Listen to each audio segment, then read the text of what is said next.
Kronologi bocah perempuan di Kolaka Timur tewas digorok, korban diadang sampai dikejar ke kebun. Kepolisian Resor, Polres, Kolaka Timur membeberkan kronologi tewasnya seorang bocah perempuan berinisial MA, 10, yang digorok di Kabupaten Kolaka Timur, Sulawesi Tenggara, Sultra. Peristiwa nahas yang menimpa murid kelas 5 SD itu terjadi di Desa Wundubite, Kecamatan Polipolia, Koltim, Sultra, pada Jumat, 5 September 2025, pagi. Kepala Satuan Reserse Kriminal atau Kasat Reskrim Polres Kolaka Timur, AKP Ahmad Fatoni menjelaskan peristiwa tragis ini terjadi sekitar pukul 6.30 WITA.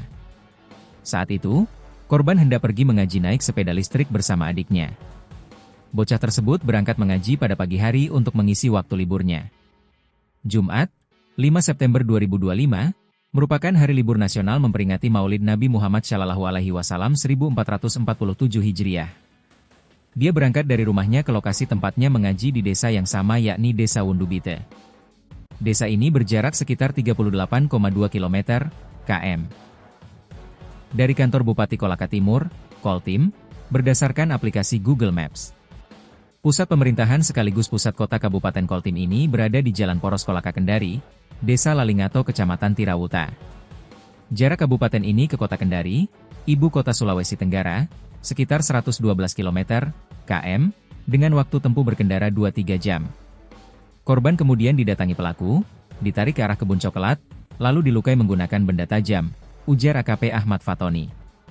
Senada dengan itu, Kasih Humas Polres Kolaka Timur, Ibtu Irwan Pansya, menambahkan berdasarkan keterangan adik korban, mereka berdua diadang oleh pelaku yang membawa parang.